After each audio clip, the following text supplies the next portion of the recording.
Well, if it's not a van, what exactly is the new Volkswagen Multivan? Hello guys and welcome back to the Volkswizard channel. Now, even though Volkswagen vans have had a cult following, both old and new, for many years now, we're yet to feature one on this channel. But we're going to put that right today with a new offering from the Volkswagen commercial vehicles range. It's even got van in its name, so it must be a van, right? It's not a van. Oh well, say hello anyway to the new Volkswagen Multivan. Well, if it's not a van, what exactly is the new Volkswagen Multivan? Well, in simple terms, it's a 7-seater people carrier. Officially, it's the replacement for the Volkswagen Caravelle. That was based on the Transporter 6.1 platform. The Multivan is based on the MQB Evo platform. You've probably heard of that before. It underpins cars like the Golf 8, Seat Tarraco. It even underpins the brand new Ford Tourneo Connect, believe it or not. To confuse things, there is still a Transporter-based people carrier in the range called the Shuttle, but that's aimed more at private hire and airport shuttle kind of buyers, and as such it's only available with a diesel. Because the Multivan's based on the MQB platform, it can be offered with petrol, diesel and the all-important hybrid drivetrain, and that's what we have here today. It's basically the drivetrain from the Passat GTE, and whilst that has a range of about 40 miles, because this is significantly heavier and actually literally has the aerodynamics of a brick, it has an electric only range of 31 miles, but that's still pretty good. The Multivan range starts at just under £44,000, and that gets you the entry-level Life trim and a 1.5 TSI 150 horsepower petrol engine, though you can have a 2-litre TDI, which is probably a better choice, for just under £45,000. The hybrid, which we have here today, attracts a pretty hefty £6,000 premium over the 1.5 TSI, and I'm not sure what else that gets you apart from an inch larger wheels. So that's quite a premium, but it does future-proof the car against future emissions laws, so it may prove a good investment in the long run. This is a Life model, the basic model. There is a style model that's a whole £10,000 more, and with those you can't actually have the 1.5 petrol. That's dropped in favour of a fruitier 204 horsepower 2-litre TSI. All drivetrains feature 7-speed DSG, apart from the eHybrid, which is 6-speed. Every version can be equipped with an extended rear overhang for about £1,500. That doesn't get you any more space for passengers, but it does give you a bit more boot space, which is a little bit compromised because of the third row of seats, which I'll show you later. This Multivan is a normal overhang version in the basic Life trim with the eHybrid drivetrain and about £4,000 worth of options, which we'll talk about later, which bring it up to £53,000. One of the most surprising things about the Multivan is how big it is. When it turned up here, I was blown away by how large it was, and I've seen photos of it. I expected it to be a bigger version of a Touran, probably a little bit bigger than a Sharan. Well, it's significantly larger, and the Sharan comparison is relevant because, as well as replacing the Caravelle, it also replaces the Sharan for people looking for a 7-seater. Now, compared to the Sharan, the Multivan is 120 millimeters longer at 4,973 millimeters. It's 140 millimeters wider, including the mirrors, at 2,252 millimeters, and it's also 180 millimeters taller at 1,907 millimeters. Quite importantly, it's also got 200 millimeters more in the wheelbase, so the distance between the wheels. So if you found a Sharan a bit pokey, then the Multivan will be a good choice. It's also worth comparing it to the Transporter 6.1 normal body versions. This is 7 centimeters longer, 4.5 centimeters narrower, including the mirrors. I don't know how much of that will be mirror though, because the Transporter might have big mirrors. It's 7 centimeters lower, so the roofline is lower, and the Multivan actually wins when it comes to wheelbase, 12 centimeters more wheelbase than a normal Transporter. Just spotted this Transporter in a car park, and I thought you might be interested in a bit of a comparison. Size-wise, there's not a lot in it, and that's important because out of context, this can look quite small, like a Touran. Okay, let's now have a look around the outside of the Multivan. So this one, as tested here, is £52,741. About £4,000 of that is options. £768 is for the infotainment system, which gives you navigation, Apple CarPlay and Android Auto. £438 is for keyless entry and go, which, you know, I know some people love, some people hate. If this car had the powered sliding doors, then I'd say definitely go for it, because all you have to do is waggle your foot underneath and the doors open. Without that, it's kind of a wasted opportunity, so you might want to spec those separately. The big option though, contributing to about 5% of the car's price, is the paint. This is energetic orange and silver two-tone. It's also got this chrome strip around the swage line. Now, I can fully appreciate to make this car in the factory, it's a lot more complicated when you have to paint it in two different colours, but even so, that's a lot of money. You still get paint, even if you don't pay extra for it. You get like a flat grey colour. With this colour, it is now an object of desire for a lot of people. I've never had a car that's drawn so much attention, nearly all of it positive. So if I was going to have a multivan, it would have to be two-tone. There is a dark red option instead of the orange, which I think looks a little bit more subdued and maybe would be the one I'd go for, but either two-tone looks amazing. I'd just be worried that the single colour, dark colours look like a minicab. If you want to look like a minicab, then brilliant.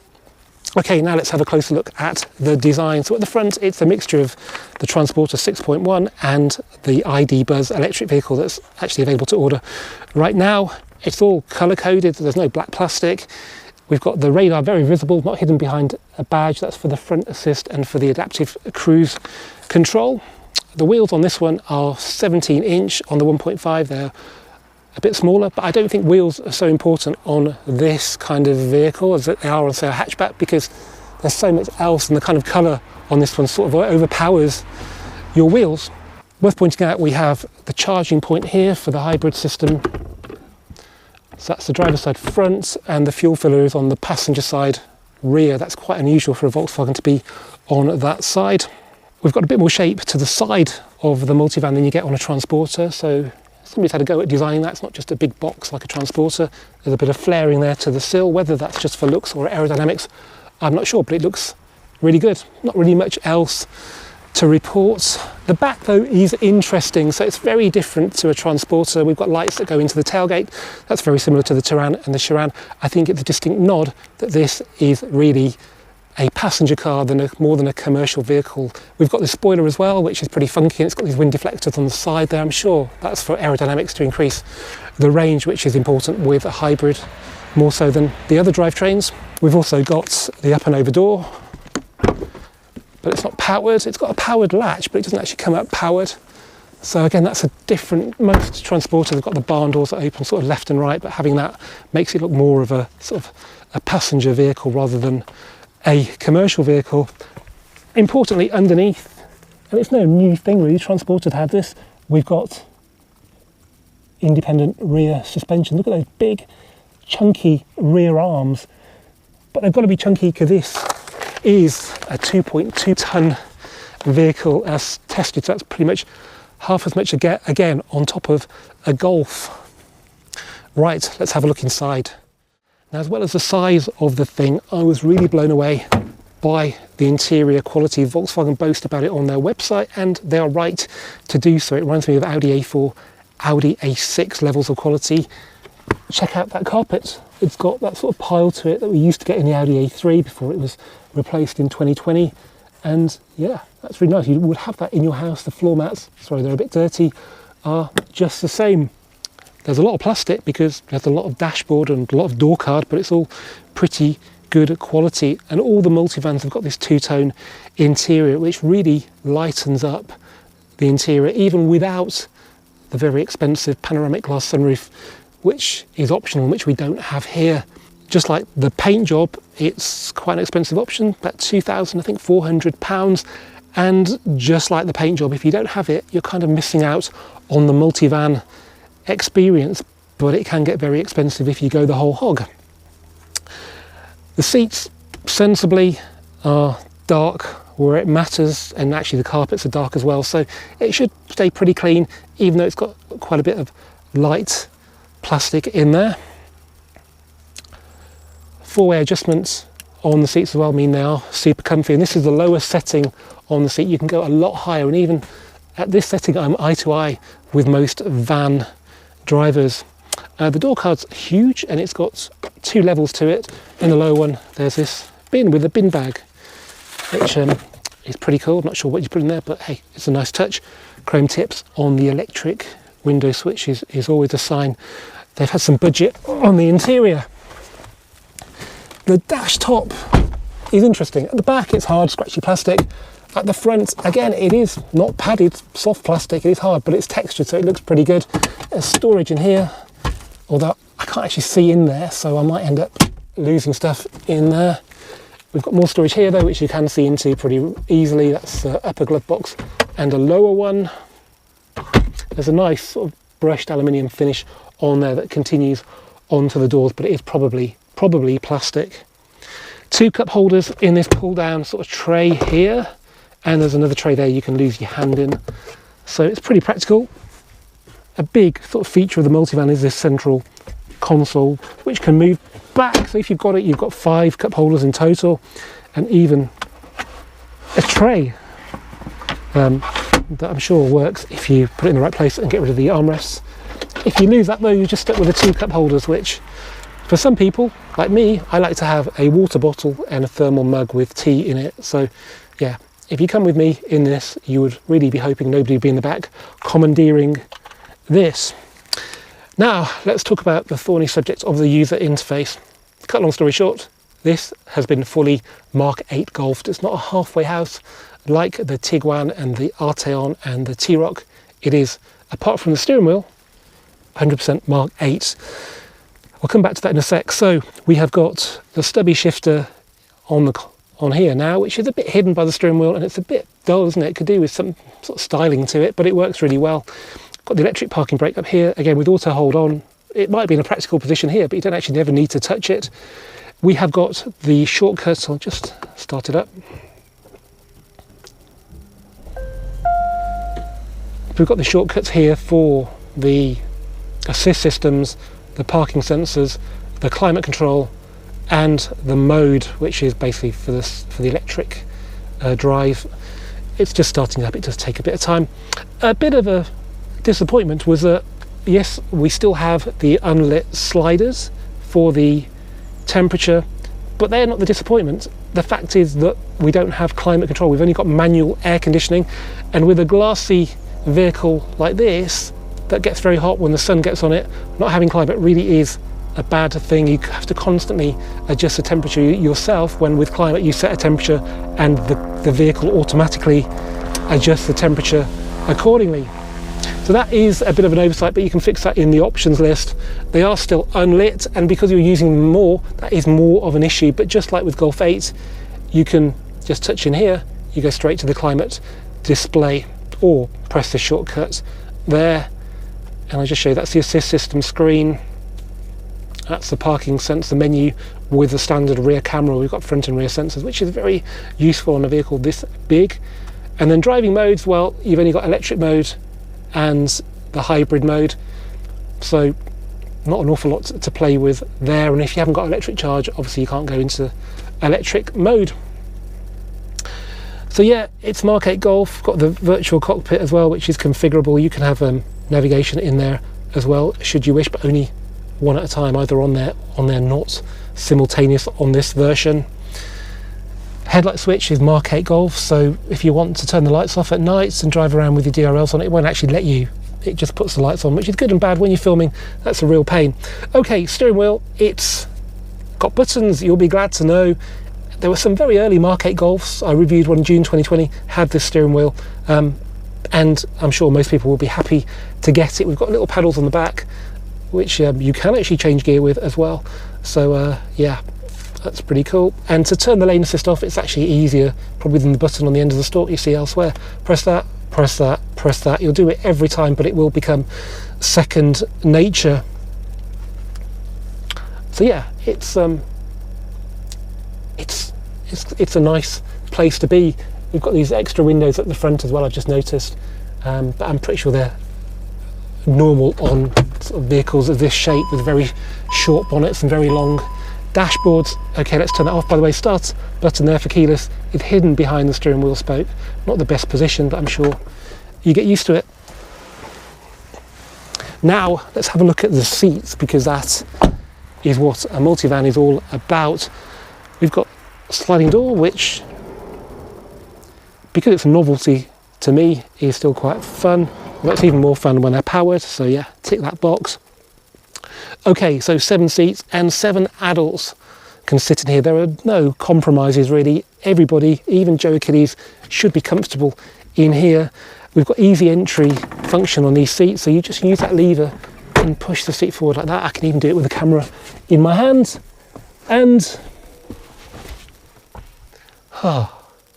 this is luxury. So yeah, so generally when I get in the back of the car, there's going to be some sort of compromise. You're going to feel a bit too cozy with your neighbours if it's 3 across the back, but in here it's good. I just noticed there's a 12-volt charger there. Is it 12-volt? Yeah. Some more bins here. Yep. And there's that centre console there, which I can move back. And this hopefully will work. No, it still won't work. You can make this higher, right? Push that down. There you go, a table, and this one can have one as well. It's a bit funny how you put this back in position, but you can do it from back here. And there you go. What more do you want? A multi-function table. Can I get out now? Probably not, so let's try and get rid of that. If I can do all this with one hand holding the camera, then you can kind of tell it's quite easy when you're actually using it normally. Right, that's okay. One thing you should take note of is that this middle seat has got an integrated seat belt, which makes it a bit more flexible. You can actually turn this one around and face the people in the back row if you put it down here. These ones don't, so they're kind of dependent on being close to the seat belts, and that means that you can't turn these ones around. They will go in backwards, but they won't lift up. So that's something to note. There is this thing called a conference package, but I think if you just have one that you can turn around, that's probably good enough really, and that's kind of free. So down here there's more storage, and this red lever there is so you can pull the seat out. So if you pull, I think it probably has to be locked into place, but if you pull it hard enough, that red thing comes out, and that means you can actually lift the seat out and you can turn it around. They are quite heavy. They do take a lot of room up, so if you're going to take them out, use it as a van, for example, you do need to have somewhere to store them, and you do need to have the strength to lift them as well. If you're not going to take them out and just turn them around, that's actually quite easy. Even though there's good quality carpet down here, if you actually pull them out and just get them a bit out of their runners, you can actually turn them around, or they're sat on the floor. It's almost like they've got casters on them that allow them to rotate, so that was pretty impressive.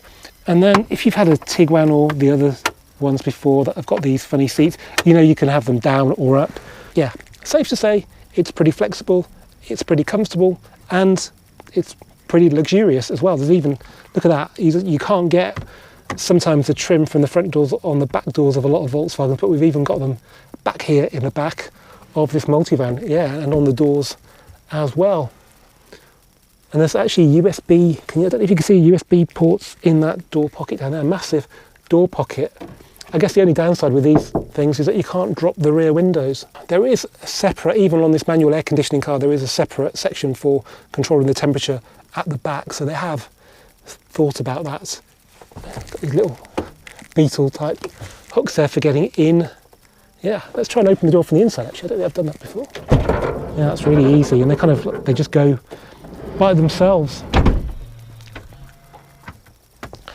Okay, now let's have a look in the boot. I've done actually a separate video on the luggage space on the multivan, but we'll just have a quick look in here anyway. So we've only got the one charging cable, which is for the wall box. We've got this funky little torch that is also the interior light on that side. There you go. And in here there is actually nothing to lift out or anything. There's some storage in here, but it's really for the puncture repair kit. And in here, apart from the first aid kit, there is a luggage net, which is a nice touch, and you put the tethering point in here. So they have thought of everything, but they haven't really thought about how much room the third row of seats takes up. So I've done a little video explaining how much space there really is.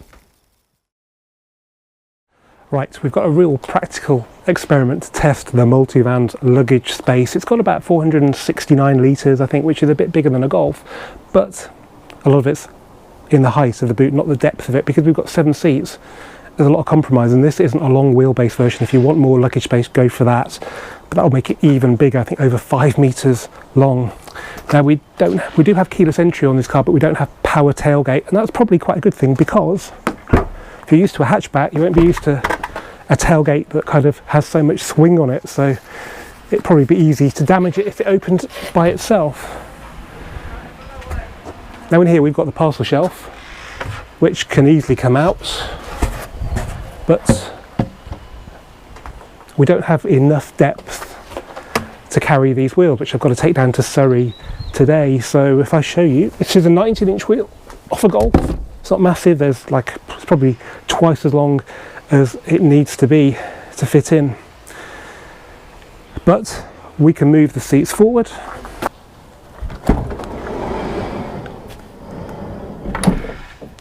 Now take note of that middle seat. It's got an integrated seat belt, and that means, unlike the outer ones, which have to be pretty close to the seat belt mounted on the body, i.e. they don't come very far forward, this one comes a long way forward. And just be careful if you've got the centre console here, because this is so free-flowing, it's very easy, as I did yesterday, to crush your hand between it and the centre console.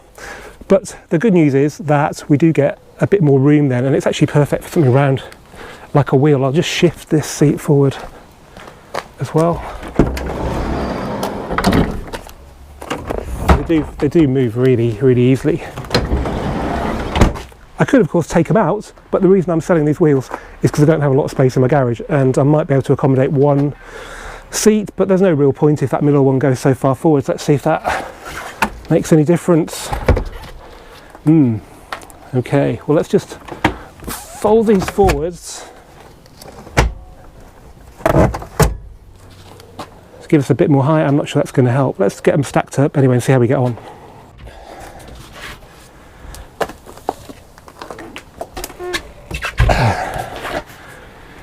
Well, it's going to be tight. Luckily these wheels do stack without damage. Some pretty low profile ones don't. Let's see how we get on then.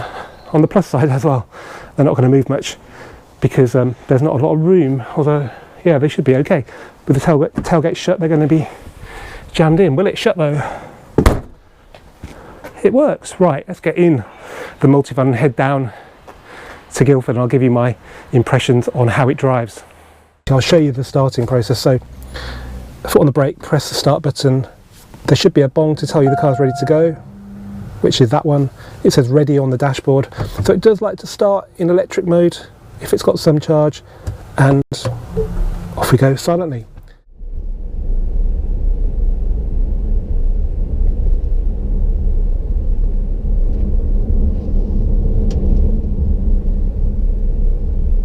So the way the electric would work really well is that you do 30 miles on electric, you do 30 miles on a gallon of petrol. When it's warmed up it will do that, and then the average MPG then would be not 30 but 60, because you've done twice as much, half of it on electric. I think that kind of makes sense. Anyway, this will be a real world test. We're going to stick to the speed limit. 0.1 miles, turn right and then turn left. Got Arnie on Waze. I was in Austria. It seemed to be, you know, the right thing to do.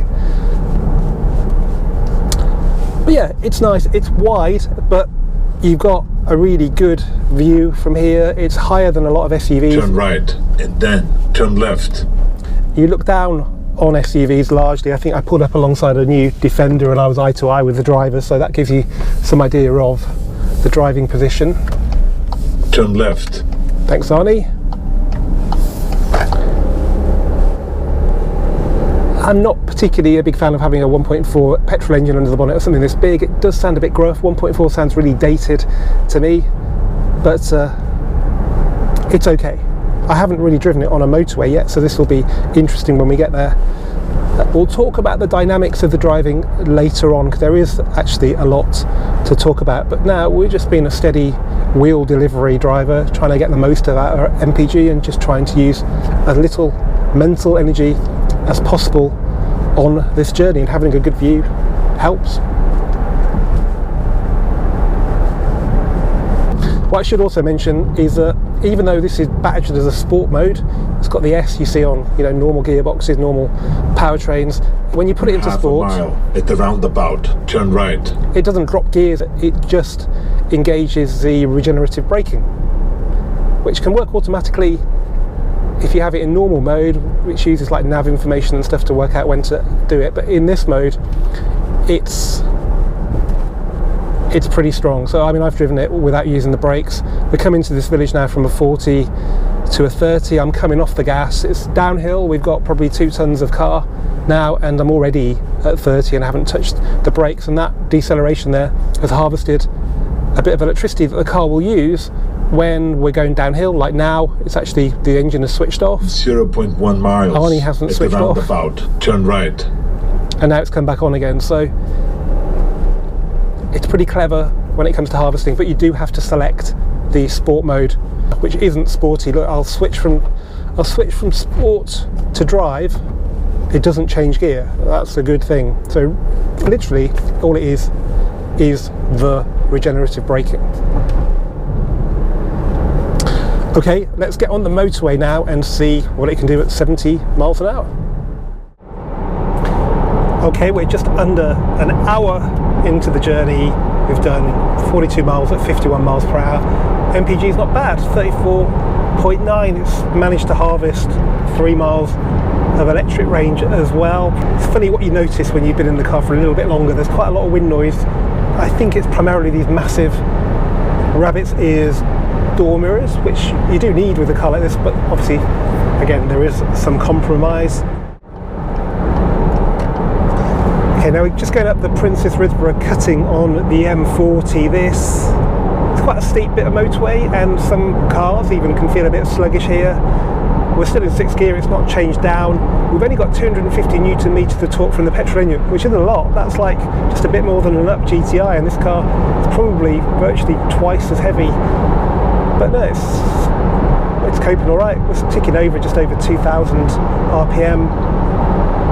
It's getting a bit steeper now though, but it can blend in some electric torque to give the petrol engine a bit of a push, and we've got 3 miles in reserve, so there's plenty there. But if I touch the accelerator to go faster, I'm sure it'll kick down. But no, I think let's just see if it can hold it steady in 6th. We've got a little bit of weight on board, definitely not as much as carrying 7 adults, but yeah, it's good. Impressive. And MPG, we've lost about a mile from the MPG because of that steep climb, so we're on 33.9 now after a pretty representative 50 miles. But let's see what it's like over the rest of the journey. Okay, I've got to the destination. I've done just under 100 miles, and 39.2 is the average MPG. That's been helped by doing a bit of driving on electric mode at Beaconsfield Services. So yeah, that's not bad. Right, let's get it back to the Midlands and see what it's showing then.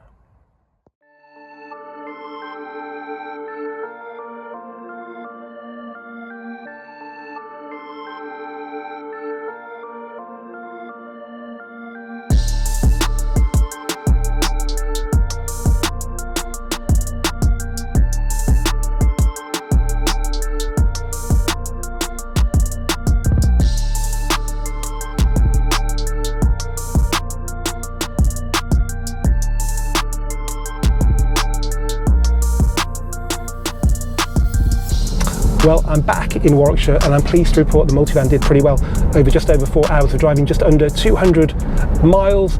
It did just under 40 to the gallon, and bear in mind we didn't start off with any electric charge. It harvested a bit along the way, which it deployed when we were going slowly to bring the average fuel consumption down. I can't say how much, but looking at it without knowing all the details, 40 miles per gallon from this 2.2 ton massive sort of bus is I think pretty good, particularly as a lot of that was at motorway speeds.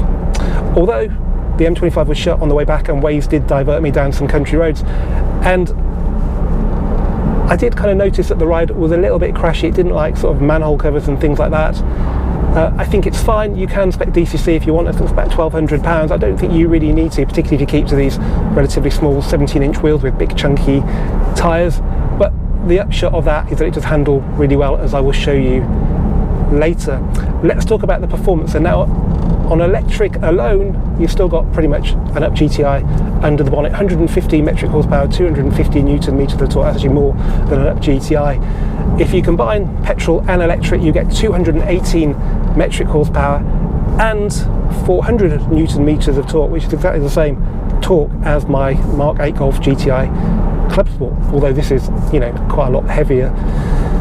So 0 to 62 time is a very commendable 9 seconds. That's actually the same as the 2 litre TSI, and it's 3 seconds quicker than the diesel and the 1.5 TSI, and that's not bad considering this is 10% heavier than the 1.5 and 5% heavier than the diesel.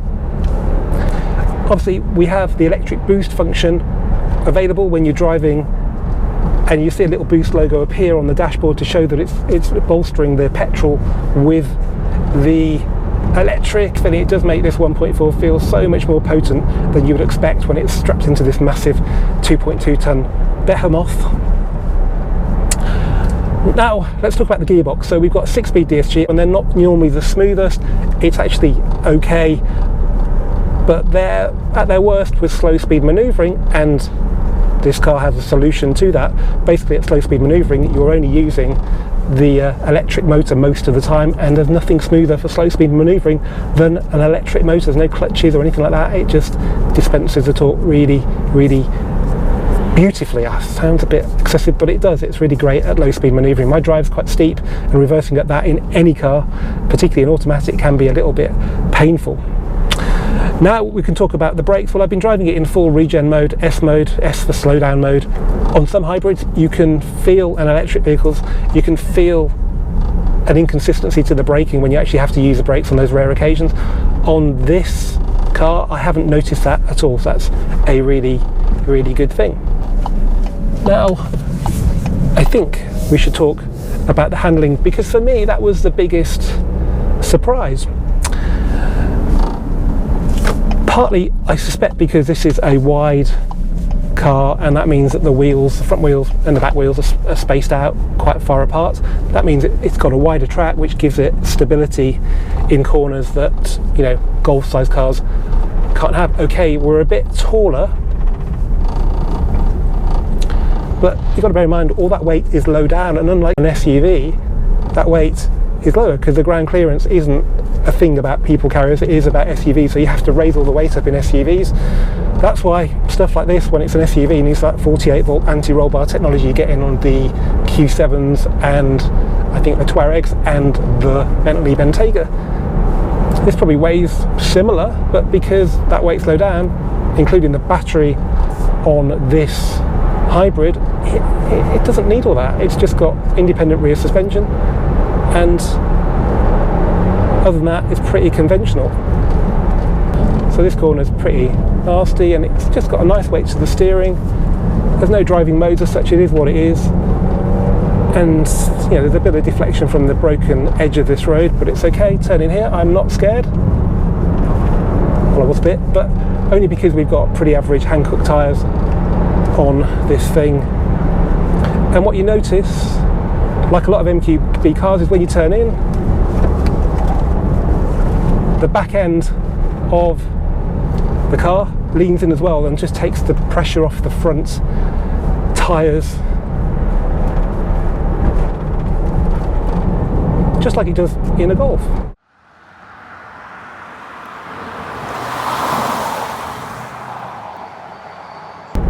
I think probably the bulbous sidewall is leaning a lot in these as well, because there is a lot of that, but that's no bad thing. It feels really, really neutral, and yeah, I'm surprised how much I'm enjoying driving it. It's safe to say, if you come from a Transporter, you will be blown away by the way this thing goes round corners.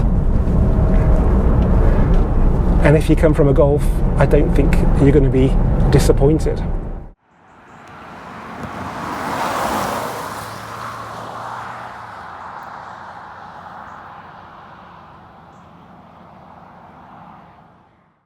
Okay, now seeing as the Multivan is the hybrid version, I thought it'd be worth talking about recharging its battery. Now, of course, it will recharge while you drive, but the more efficient way of doing it is using a cable. The one you get free with the car is designed to work with wall box or the chargers like in car parks like here in Tesco.